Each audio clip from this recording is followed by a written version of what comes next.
우리가 지난주부터 룻기 말씀을 함께 나누고 있는데요.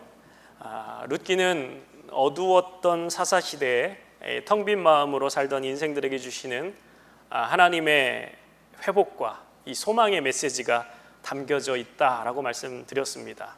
이 비극적인 문제를 기쁨의 축제로 바꾸시는 하나님의 반전 드라마, 기가 막힌 반전 스토리가 이 룻기에 있습니다. 지난 시간에도 우리가 말씀을 통해서 나눴던 내용이 아주 큰 비극에 놓여졌던 한 가정을 우리가 만났습니다. 아비멜렉 가정이었는데요, 유다 베들레헴에 살던 이 아비멜렉과 그 아내 또 두 아들이 이 베들레헴에 흉년이 찾아오자 모압 지방으로 이민을 갔습니다. 여러분, 베들레헴에도 흉년이 들 수 있다고요, 없다고요? 예, 베들레헴도 흉년이 들 수가 있습니다. 베들레헴이라는 이름의 뜻은 빵집이라는 뜻입니다. 그만큼 적과 꿀이 흐르는 땅입니다. 풍요로운 땅입니다. 하나님이 약속하신 땅임에도 불구하고 기근이 든 것입니다.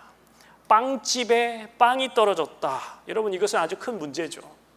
반드시 있어야 할 것이 있지 않다라는 것은 비극 중에 비극입니다. 하나님의 임재가 머물러야 할 지성소에 하나님의 임재가 떠났다면, 교회 공동체 안에 진리의 복음이 없어서 영적 기근에 시달린다면, 성도된 저와 여러분의 삶 가운데 하나님의 임재와 영광이 전혀 나타나지 않는다면 이것이야말로 비극 중에 비극인 것이죠. 엘리멜렉 가정은 흉년을 피해서 정말 좀이라도 먹고 살아보자 이 모압 지방으로 이주했습니다. 그런데 거기서 더 큰 불행을 만나게 된 것입니다. 무슨 연유인지 가장 엘리멜렉이 죽게 됩니다. 나오미와 어린 두 아들만 덩그러니 남겨지게 된 것입니다. 이 나오미는 이국 땅에서 싱글맘이 되어서 자녀들을 키워야 했습니다. 여러분, 당시 상황은 오늘날과 도저히 비교할 수가 없는 상황이죠. 3000년 전 근동 지역에서 농경과 목축을 기반으로 하는 이 남성 중심의 노동력 사회에서 남편이 없다라는 것은 정서적으로 뿐만 아니라 경제적으로 매우 큰 어려움에 처하게 되었다라는 의미가 됩니다. 아무런 보호장치가 없어지게 된 것이죠. 그래서 구약에 보면 하나님께서 그의 백성들에게 고아나 과부나 나그네를 돌볼 것을 명하셨습니다. 사회적으로 가장 취약한 입지에 있는 사람들이기 때문인 것이죠. 그들은 경제적인 안전망이 없는 사람들입니다. 돌봐줄 부모가 없는 고아, 나가서 일해서 돈을 벌어줄 남편이 없는 과부, 의지할 공동체가 없는 사람들, 나그네. 자, 그런 의미에서 본다면 이 나오미야말로 가장 어려운 처지가 된 것입니다. 약자 중에 최약자, 극빈층으로 전락하게 된 것입니다. 또 모압에서 이방인으로 또 과부로서 이 살아간다는 것이 얼마나 큰 삶의 무게였습니까? 하지만 나오미는 남편의 죽음 앞에서 그냥 마냥 두 손 놓고 슬퍼만 할 수가 없었습니다. 빨리 정신을 차려야 했던 것이죠. 남겨진 아이들이 있기 때문에, 남겨진 아이들을 돌봐야 했기 때문에 어떻게 해서든지 아이들을 잘 키워내야 된다는 그 일념으로 아들들에게, 그들에게 소망을 두고 하루하루를 외로운 타국에서 열심히 버티고 또 이를 악물며 버텨내었을 것입니다. 그리고 어느덧 세월이 흘러서 10여 년의 시간이 지났습니다. 이제 장성한 두 아들들이 결혼을 하게 됩니다. 싱글맘으로 힘들게 자식들을 키우다가 이제 아들들을 장가를 보내게 되는 그 나오미의 마음이 어떠했겠습니까? 내가 연고도 없는 이 타국 땅에 와서 남편 잃고 홀로 아들 둘을 키우느라 얼마나 서럽고 힘들었는가. 쉴 때 쉬지도 못하면서 정말 별의별 험한 꼴 다 보면서 여기까지 악물고 악착같이 살아온 보람이 있구나. 이제는 나오미가 드디어 조금이라도 숨을 쉴 수가 있었을 거예요. 그런 여유가 생긴 거예요. 그런데 기쁨도 잠시뿐이었습니다. 더 큰 불행이 찾아온 거예요. 두 아들도 모두 죽게 된 것입니다. 무슨 이유 때문에 죽었는지 모르지만 차례로 아들 둘이 모두 죽게 된 거예요. 나오미에게는 모압으로 이민 올 때에 그 꿈꿨던 그 모압 드림은 온데간데 없고 이제 세 남자의 무덤만 덩그러니 눈앞에 펼쳐져 있는 것입니다. 여러분, 이 아비멜렉의 가정에 이렇게 비극적인 일을 당한 이유가 꼭 모압행을 선택했기 때문이다라고 우리가 단정 지을 수 없습니다.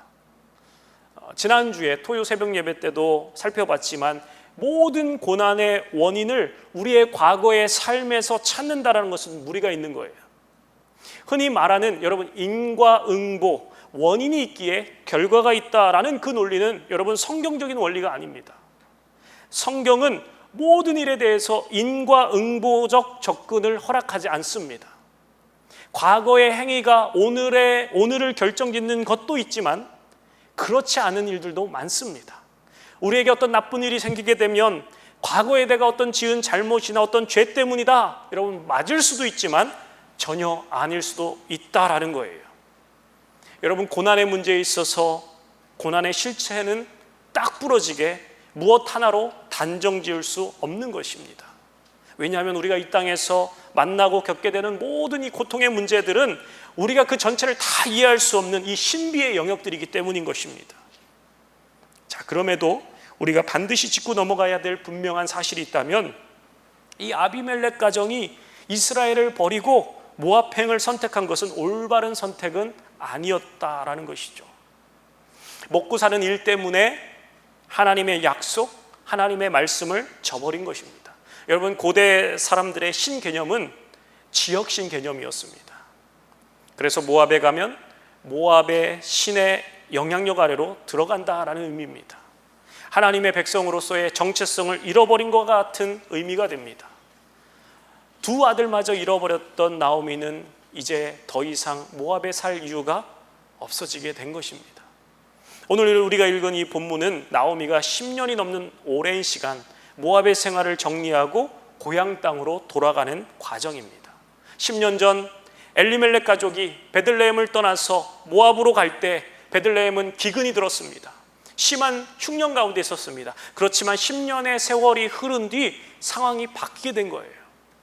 유다는 다시 풍요를 되찾게 된 것입니다. 여러분 이것이 우리의 인생이다라는 거예요. 흉년이 들 때가 있으면 다시 또 풍년이 회복될 때가 있다라는 거예요. 우리가 참고 인내하고 견디다 보면 언젠간 회복의 시기가 온다라는 거예요. 인생의 위기를 만났을 때, 우리의 삶 가운데 우리의 삶이 텅 비게 되었을 때 우리는 이것을 탄식하고 상황과 환경을 원망하고 주저앉을 수만은 없습니다. 자, 그럼 어떻게 해야 될까요? 우리 6절에 나옵니다. 우리 6절 한번 보시죠. 우리 마이크 볼륨 올리는데 조금 조절해 주시겠어요? 6절 같이 한번 읽습니다. 시작. 그 여인이 모압 지방에서 여호와께서 그들에게 양식을 주셨다함을 듣고 이에 두 며느리와 함께 일어나 모압 지방에서 돌아오려 하여. 여러분 6절에 중요한 동사 두 개가 나옵니다. 그것은 뭐냐면 듣고와 돌아오려 하여입니다. 나오미가 들었어요. 들은 그 소리 때문에 돌아오려 하여 이런 결정을 하게 된 것입니다. 여러분 나오미가 듣게 된 소식은 어떤 소식입니까? 하나님께서 베들레헴을 회복시키신다라는 그 희망의 소식이었습니다. 이것을 들은 거예요. 예전에 엘리멜렉이 들은 소식, 베들레헴을 떠나올 때 들은 소식은 어떤 소리였을까요? 모압의 소식을 들은 거예요. 모압에 가면 잘 먹고 잘 살 수 있다. 하나님의 약속은 포기하더라도 잘 먹고 잘 사는 길을 선택한 거예요. 세상이 들려주는 소식을 듣고 선택한 것입니다. 그런데 나오미는 하나님이 자기 백성을 돌보신다라는 그 소식을 들었던 것이죠. 이 소식은 나오미를 향한 하나님의 초청이었습니다. 그 춥고 힘들었던 모압 생활 정리하고 그리운 고향, 내 아버지 집으로 돌아오라는 거예요. 돌아오라. 여러분 이 돌아오다라는 단어가 히브리어로 슈브인데요. 이 룻기 1장의 슈브가 12번이나 반복해서 사용되어집니다. 영어로는 turn back, 슈브. 여러분 성경의 핵심 메시지가 바로 이것이에요. 떠난 자녀를 향한 하늘 아버지의 초청입니다. 내게 돌아오라, 슈브. 우리의 죄의 상처를 싸매 주시고 모든 아픔과 연약함을 치료해 주신 하나님께 돌아오라는 거예요. 이렇게 돌아오기만 하면, 그렇게 결단하면 삶의 변화가 시작된다라는 거예요. 여러분 하늘 아버지의 초청의 소리를 우리가 들을 수 있어야 됩니다. 우리가 잘 들어야 됩니다.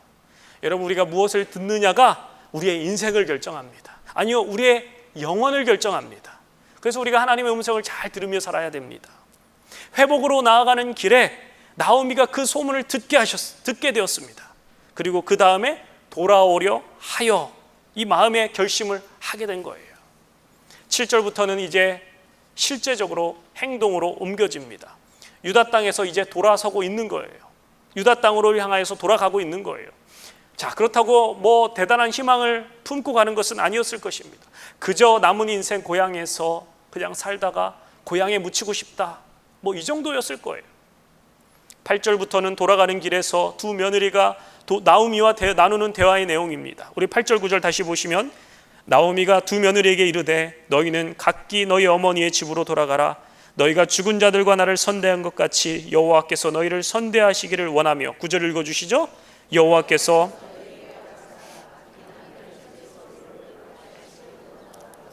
그들에게 입맞춤에 그들이 소리를 높여 울며. 유대 땅으로 돌아가는 것이 나오미에게는 고향으로 돌아가는 것이지만 이 두 며느리에게는 고향을 떠나는 일입니다. 두 며느리 오르바와 룻에게 있어서 모압 지역은 수많은 자신들의 추억들이 머물러 있는 곳입니다. 부모도 있고 형제가 있고 친척이 있고 친구들이 있은 자기 나라입니다. 그런데 그곳을 떠나서 낯선 곳으로 가서 이방인으로 차별받으면서 살아야 됩니다. 남편도 없습니다. 시어머니와 함께 낯선 나라로 떠나는 거예요. 나오미는 베들레헴에 함께 가겠다라고 이 따라 나선 이 며느리들의 처지를 생각하니까 너무나 딱하고 불쌍하고 애틋한 마음이 드는 거예요. 그래서 며느리들에게 그동안 자신을 향한 헌신된 사랑, 헌신된 그 마음에 감사하면서 이제는 너희들 친정으로 돌아가라, 새로운 삶을 살아라, 이렇게 권유하고 있습니다. 사실 두 아들이 죽었을 때 이 나오미와 며느리들의 이 사회적인 관계는 이미 끊겼습니다. 며느리들이 나오미를 모셔야 할 책임은 이미 없어진 거예요. 그럼에도 그녀들은 홀로 된 시어머니 곁을 떠나지 않고 함께하고자 하는 거예요. 이들의 헌신과 사랑을 엿볼 수 있습니다. 이 시어머니 나오미도 마찬가지예요. 각기 너희 어머니의 집으로 가라. 가서 재혼해서 행복하게 제2의 인생을 살았으면 좋겠다. 나오미의 진심이 느껴지죠. 우리 옛날 드라마 같은 데서 보면 보통 시어머니들이 이런 상황에서 어떻게 말할까요?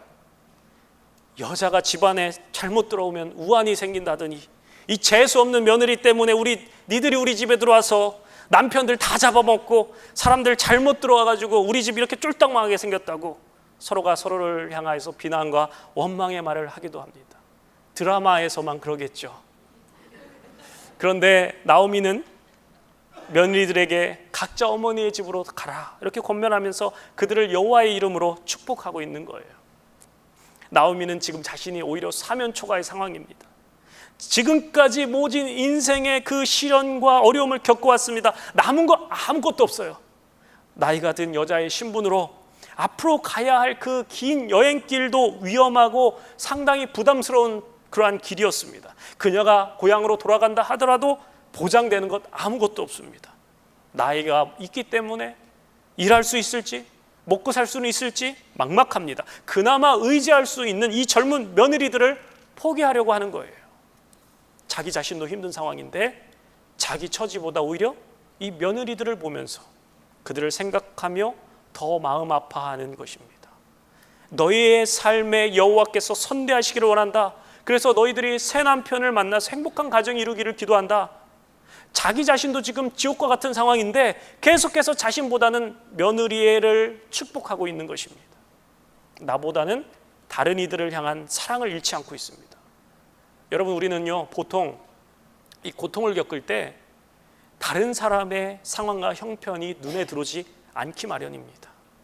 여러분, 고난이라는 것은요 각자의 그 크기 이상의 절대값을 지니고 있기 때문에 다른 사람이 보기에는 작고 가벼워 보이는 고통일지라도 당사자에게는 엄청나게 무거운 짐일 수도 있고 그 고통의 시간이 1000년보다 더 긴 시간일 수도 있습니다. 그런데 나오미와 그 자부들은 그 고난 가운데서 서로가 서로를 배려하며 서로가 사랑할 수 있음을 우리에게 샘플로 보여주고 있습니다. 나오미가 이렇게 며느리들을 축복할 수 있었던 이유가 나옵니다. 8절에 보면은 너희가 죽은 자들과 나를 선대하였기 때문이다 라는 거예요. 너희들이 우리 가정에 들어와서 베푼 그 선대를 근거로 하나님께서 너희들을 선대해 주시기를 기원한다 라는 거예요. 여러분, 여기서 선대라는 이 히브리어는요, 헤세드입니다. 지난 시간에도 말씀드렸듯이 룻기의 핵심 단어가 뭐라고요? 헤세드예요. 헤세드. 여러분, 이 헤세드라는 단어는요, 자비, 인자함, 긍휼, 은혜 등으로 번역할 수 있는데, 사실 많은 한국 신학자들이 이 헤세드를 우리 한국말로 정확하게 번역할 단어가 마땅히 없다라고 합니다. 그럼에도 굳이 번역해야 된다면 인애로 번역하는 것이 가장 잘 맞다고 합니다. 왜냐하면 이 인애는 하나님의 속성, 하나님의 성품을 잘 나타내는 단어이기 때문입니다. 불쌍히 여기는 마음, 긍휼히 여기는 마음, 이 신적 사랑의 마음이 바로 인애입니다. 9절에 보면 시어머니 나오미로부터 돌아가라는 말을 듣고 두 며느리가 어떻게 했나요? 네, 갈게요 어머니, 이렇게 단칼로 대답하지 않습니다. 두 며느리는 큰 소리로 울었습니다. 그리고 10절에 보면 시어머니와 함께 가겠다고 고집을 부립니다. 아닙니다, 우리는 어머니와 함께 어머니의 백성에게로 돌아가겠습니다. 원어를 보면은요, 이것은 절대 안 됩니다. 그들의 강한 의지를 강조해서 기록하고 있습니다. 시어머니는 더 이상 나를 돌아보지 않아도 되니까 너희들 살 길을 찾아 행복하게 살아라, 이렇게 권면하며 며느리들은 남편도 없이 시어머니와 함께 어머니의 나라로 가서 살겠다. 여러분, 서로가 이렇게 서로를 배려하는 이 장면이 참 감동적입니다. 동서고금을 막론하고 시댁과의 관계가 너무 편하다, 이런 경우는 흔치 않습니다. 고부 간의 갈등은 어디에나도 존재합니다. 여러분, 시월드 들어보셨죠? 여전히 오늘날에도 시집 생활의 갈등과 스트레스가 존재합니다. 어떤 사람은 시댁에 시자만 들어도 노이로제가 걸릴 것 같아서 자기는 시금치는 절대 안 먹고 시계도 안 차고 다닌다라고까지 합니다. 여러분, 이혼 상담하는 사람들의 이야기를 들어보면은요, 이 부부 간의 성격 차이가 가장 큰 이혼 사유이긴 하지만 이 고부 갈등이나 아니면 시집 식구와의 문제 때문에 이혼까지 이르는 경우도 적지 않다라고 합니다. 여러분, 근데 과거는 더 어려운 존재였겠죠, 이 시댁 어른들이. 근데 남편 다 죽었어요. 시어머니 홀로 남아서 시어머니가 고향으로 돌아가겠다라고 하는데 함께 가겠다라는 이 며느리들, 여러분, 이 성사학자들에 의하면 이 며느리인 룻과 오르바의 나이는요 10대 후반 내지 20대 초반이었다라고 말을 합니다. 이 어린 며느리들의 그 고집스러운 주장에 대해서 나오미가 어떻게 반응하는가? 우리 한번 11절 보시죠. 나오미가 이르되 내 딸들아 돌아가라. 너희가 어찌 나와 함께 가려 하느냐? 내 태중에 너희의 남편 될 아들들이 아직 있느냐? 내 딸들아 되돌아가라. 나는 늙었으니 남편을 두지 못할지라. 가령 내가 소망이 있다고 말한다든지 오늘 밤에 남편을 두어 아들들을 낳는다 하더라도 너희가 어찌 그들이 자라기를 기다리겠으며 어찌 남편 없이 지내겠다고 결심하겠느냐? 내 딸들아 그렇지 아니하니라. 여호와의 손이 나를 치셨으므로 나는 너희로 말미암아 더욱 마음이 아프도다 하매. 며느리들이 이렇게까지 강하게 나오면 그냥 못 이기는 척 슬쩍 그냥 받아들이면 자신도 편할 텐데, 나오미는 다시 한번 며느리들에게 돌아갈 것을 강력히 권합니다. 이번에는 더 길게 이야기합니다. 더 센 언어를 사용해서 돌아갈 것을 권면하는 거예요. 여러분, 이것은 립서비스 하는 것이 아닙니다. 나오미의 진심이, 그 진심을 담아서 그들의 마음을 거절하고 있는 거예요. 내 딸들아 되돌아가라. 이 말을 3번이나 반복해서 사용합니다. 진짜 며느리들을 자신의 딸로 여기는 거예요. 그렇게 나오미가 며느리들에게 너의 어머니 집으로 돌아가라 라고 강조하는 이유가 무엇이겠습니까? 남편 때문이에요. 남편. 나오미의 말에 반복해서 4번이나 남편이라는 단어가 나옵니다. 사회보장제도가 제대로 갖춰지지 않은 그 시대에 어떻게 너희가 남편 없이 살겠느냐? 너희들 앞길이 9만리인데 그것도 이방 여인들에 대한 차별이 강한 그 유대 사회에서 어떻게 젊은 과부의 신세로 너희가 살아가겠느냐? 한마디로 말하면 나를 따라오는 것은 아무런 소망이 없는 일이다라는 거예요. 그래서 나오미는 두 며느리들에게 돌아가서 새로운 삶을 살라라고 말합니다. 며느리들의 심정이 어땠을까요? 이제 어머니와의 이별을 앞두고 그동안 겪었던 수많은 일들이 스쳐 지나갔을 것입니다. 남편과 결혼해서 행복했던 순간들, 그러다가 남편이 죽게 되었을 때 시어머니와 함께 통곡하며 서로를 위로했던 그 순간들, 그 모든 과정들이 영화의 필름처럼 스쳐 지나갔을 것입니다. 이 며느리들은 소리를 높여 통곡합니다. 그런 후에 오르바라 이름한 며느리는 나오미에게 입을 맞추어 작별 인사를 하고 떠나갑니다. 아마 발길이 떨어지지 않아서 자꾸만 뒤를 돌아보면서 흐르는 눈물을 닦아내면서 갔을 것입니다. 그렇게 고향으로 돌아간 오르바는 그 이후로 성경 어느 곳에서도 다시 볼 수 없게 됩니다. 그는 아주 당연한 선택을 한 거예요. 가장 현실적인 선택을 한 것입니다. 그러나 또 한 명의 며느리 룻은 비상식적인 선택을 했습니다. 14절에 이렇게 나오죠. 우리 14절 한번 더 읽어봅니다. 시작. 그들이 소리를 높여 다시 울더니 오르바는 그의 시어머니에게 입맞추되 룻은 그를 붙쫓았더라.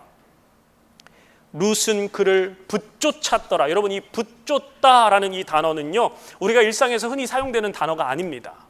히브리어로 이 붙쫓다가 다바크인데요, 이 단어의 의미는 결혼한 부부의 이상적인 친밀감에 사용되는 단어입니다.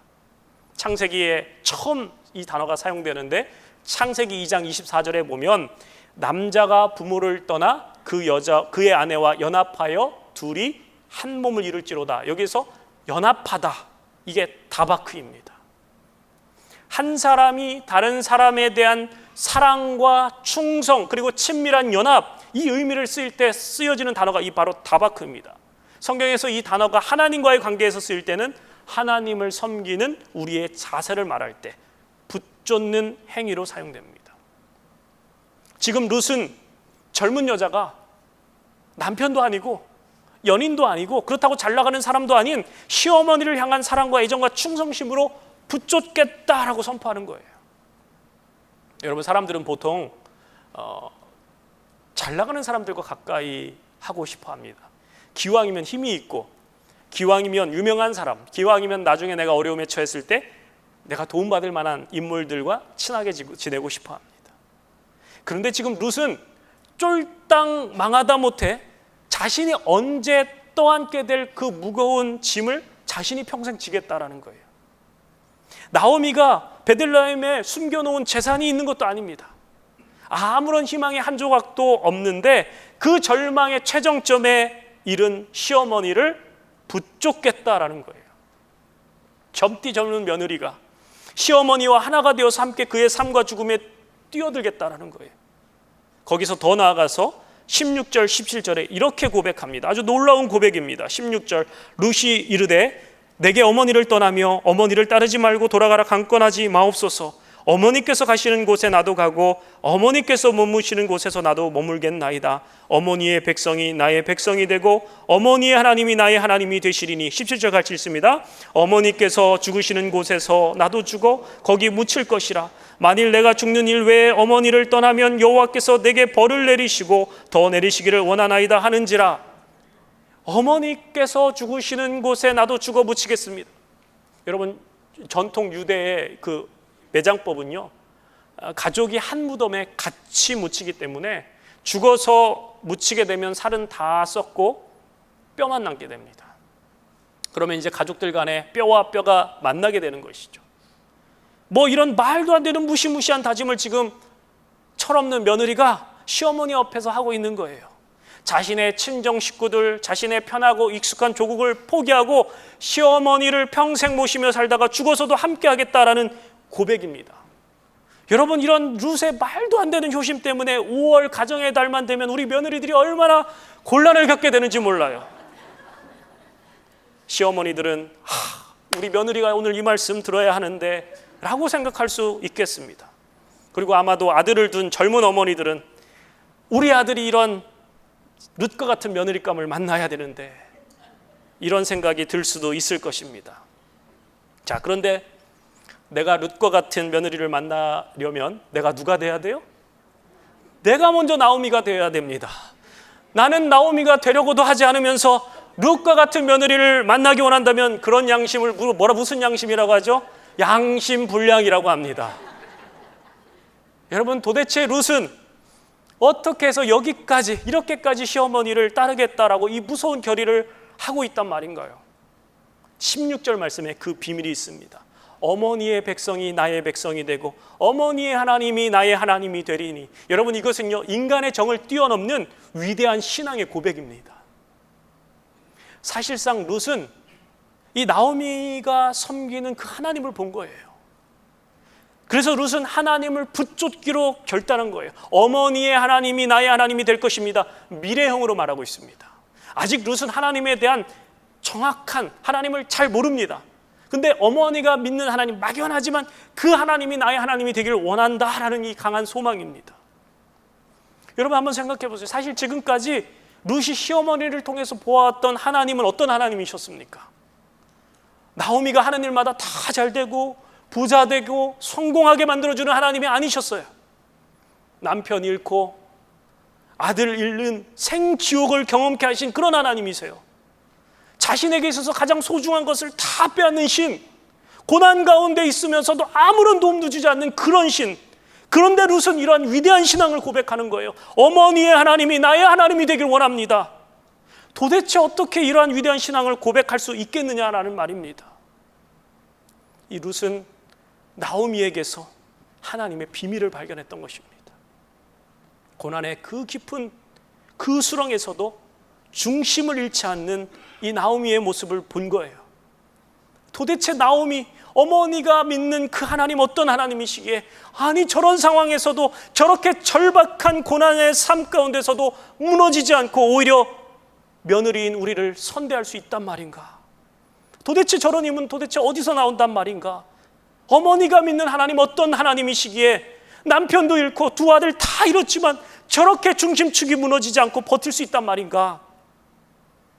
룻은 나오미를 통해서 나오미가 붙잡는 하나님을 보았고 자신도 그 하나님을 붙잡기 위해서는 어머니를 붙잡겠다라고 지금 결단하고 있는 거예요. 여러분, 그리스도인의 능력은 바로 여기에 있습니다. 예수 믿어서 하는 일마다 다 잘 되고 자녀들 모두 다 성공하고 예수 믿어서 건강해지고 부자 되고 힘을 얻는다고 해서 우리의 자녀들이, 세상이 감동할까요? 역시 예수 잘 믿으니까 저렇게 성공하는구나. 야, 예수 잘 믿으니까 저렇게 하는 일마다 잘 되는구나. 와, 감동적이다. 나도 예수 믿고 싶다. 여러분, 그렇지 않습니다. 그리스도인의 진짜 능력은 고난 가운데서도 소망을 잃지 않는 거예요. 어떠한 생지옥을 경험한다 하더라도 나를 향한 그 하나님의 놀라운 섭리를 붙들며 오히려 남들을 돌아볼 줄 아는 그 헤세드의 삶. 내 삶 중에 아픔이 많지만 하나님 감사합니다. 제가 하나님을 신뢰합니다. 하나님 인도하여 주시옵소서. 우리의 소망을 그 하나님께 두며 기쁨으로 고난을 받아들이는 그러한 사람들을 보게 되면 세상 사람들이 뭐 저런 인간이 다 있어?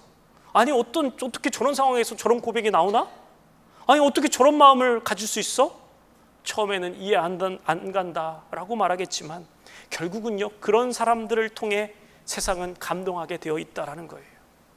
여러분, 초대교회 때 로마 제국의 그 무시무시한 핍박 속에 화형을 당하기도 하고 원형 경기장에서 굶주린 사자들의 밥이 되어서 온몸이 갈기갈기 찢어 죽는 그 순간에서조차도 평안한 모습으로 하나님을 찬송하면서 죽어가는 성도들의 모습을 보면서 로마 병사들이 큰 충격에 휩싸이게 되었습니다. 무엇이 저들을 그토록 평안케 할 수 있다는 말인가? 여러분, 성도의 능력은 바로 이것입니다. 절망의 상황, 인생 자체를 포기해도 마땅할 것 같은 그 고난의 한가운데서 붙들 수 있는 그 중심축이 있다라는 거예요. 룻이 나오미에게서 그 비밀을 발견했습니다. 모압 지방 사람들은요, 하나님을 믿는 사람들이 아닙니다. 룻 역시도 하나님을 알 길이 없었습니다. 그런데 시어머니를 보면서 하나님을 믿는 믿음의 능력이라는 것이 이런 거구나, 그것을 본 거예요. 그러면서 나도 어머니가 믿는 하나님을 믿고 싶다, 이 마음이 들었던 것입니다. 사랑하는 성도 여러분, 어떠한 절망에 놓이게 되더라도 결코 무너지지 않는 하나님의 헤세드를 경험하시는 여러분 모두가 되시기를 축원합니다. 그런 우리의 모습을 보면서 우리의 자녀들이, 또 세상 사람들이 하나님을 보게 될 것입니다. 저와 여러분의 자녀들이 이러한 우리의 삶의 태도를 보면서 어머니의 하나님, 우리 아버지의 하나님이 나의 하나님이 되기를 원합니다. 이렇게 고백할 날이 속히 오게 되기를 축복합니다. 여러분, 이것이 신앙의 전수예요. 룻의 선택은 가장 미련하고 가장 어리석은 선택 같아 보이지만 하나님은 그의 선택을 통해서 새로운 역사를 만들어 가셨습니다. 반전을 일으킨 단초가 바로 시어머니를 향한 이 룻의 헤세드였습니다. 좀 더 강한 자가 약한 자를 돌보아 약한 자를 그 약한 자리에서 일으켜 세워주는 것, 여러분, 이것이 헤세드입니다. 우리가 2장에서도 계속해서 다루겠지만 룻이 나오미를 붙쫓았다. 다바크, 이 단어가요, 보아스가 룻에게 베푸는 선대의 장면에서 그대로 사용됩니다. 무슨 말일까요? 자신의 상황과 환경이 어려움에도 불구하고 헤세드의 마음으로 다른 사람을 섬기는 이 섬김에 대하여 우리 하나님 분명히 기억하시고 되갚아 주시더라는 거예요. 여러분, 저는 우리 교회 안에서도요, 이런 헤세드의 마음으로 다른 분들을 섬기는 성도님들의 이야기를 종종 듣게 되는데요, 얼마나 감동이 되고 감사한 줄 모릅니다. 어려움 중에 있는 성도를 위해서 눈물로 기도하는 분들 계십니다. 병환 중에 있는 분들을 위로하고 내일처럼 아파하면서 뭐 반찬 한 가지라도 그냥 싸들고 가서 찾아가서 돌보는 분들, 그 섬김의 모습에서 이 헤세드의 마음을 느낍니다. 하나님께서 그 마음을 기뻐 받으셨을 것이고 하나님 분명히 그 섬김에 대하여 놀라운 은혜로 갚아주실 것이라 저는 확신합니다. 손익을 따지면서 이것이 손해인가, 이것이 이익인가, 이렇게 살아가는 우리의 삶 가운데서 여러분, 그리스도인의 삶의 방식이 있다면 그것은 헤세드의 실천입니다. 우리가 그렇게 다른 사람을 향하여서 헤세드의 마음을 가질 수 있는 근거가 무엇이겠습니까? 우리가 그런 헤세드의 사랑을 하나님으로부터 이미 받았기 때문입니다. 아무런 소망이 없는 인생, 텅 빈 마음으로 나오미처럼 고통을 당하고 있었습니다. 멸망의 위기에 놓여 있게 되었습니다. 아무런 생명 능력도 없이 죽음의 기운만 감도는 우리 인생 가운데 하나님의 아들 예수께서 찾아오셔서 우리를 신부 삼아 주셨습니다. 자신의 온 몸을 던져 우리를 구원해 주셨습니다. 시어머니를 향한 이 룻의 고백을 통해서 우리를 향한 주님의 고백을 우리가 들을 수 있습니다. 세상 그 어떤 것도 죽음조차도 나를 너한테서 떼어놓을 수 없구나. 여러분, 십자가의 의미가 바로 그것이죠. 소망이 전혀 없이 비극적으로 살 수밖에 없던 죄인들을 하나님의 아들을 보내어서 십자가에 죽게 하심으로 다시 살려내셨습니다. 아들을 내던지시고 우리를 건져내게 하신 하나님의 헤세드의 결정판이 바로 십자가 사건이었습니다. 우리 사랑하는 성도 여러분, 기억하십시오. 우리 인생이 하나님을 붙잡으면 어떤 상황에서도 반전이 가능합니다. 내 인생이 끝난 것 같고 포기할 수밖에 없는 그 절망의 상황에서도 새로운 역사가 쓰여지게 될 것입니다. 우리의 끝에서 하나님의 역사는 시작이 됩니다. 우리의 능력으로는 끝이라고 말하지만 그 시간이 하나님이 개입하시기에 가장 정확한 타이밍인 줄 믿습니다. 헤세드의 하나님을 경험하시고 헤세드의 삶을 살아내는 저와 여러분의 삶이 되시길 예수님의 이름으로 축원합니다. 기도하겠습니다. 하나님, 절망 가운데 허덕이던 우리 인생들에게 찾아오신 헤세드의 하나님을 기억합니다. 나오미와 같이 아무런 소망이 없는 인생, 텅 빈 마음으로 고통 가운데 헤매이던 저희였는데 하나님께서 친히 찾아오셔서 우리의 인생을 반전으로 이끌어 주셨습니다. 하나님, 저희 모두가 하나님을 온전히 붙잡는 인생 되게 하여 주시옵소서. 어떠한 절망 속에서도 내 인생을 내 마음대로 결론짓지 않게 하여 주시고 우리를 끝까지 책임지시는 하나님을 온전히 신뢰하게 하여 주시옵소서. 우리의 삶이 힘들더라도 주님이 그러셨던 것처럼 다른 사람을 향한 헤세드의 마음을 거두지 않게 하여 주시옵소서. 하나님, 우리를 통해서 우리의 자녀들이 아버지 하나님, 어머니 하나님이 나의 하나님이 되기를 원합니다. 이러한 신앙의 아름다운 전수가 이루어지는 우리 모든 가정 되게 하여 주시옵소서. 예수님의 이름으로 기도합니다. 아멘. 우리 찬송가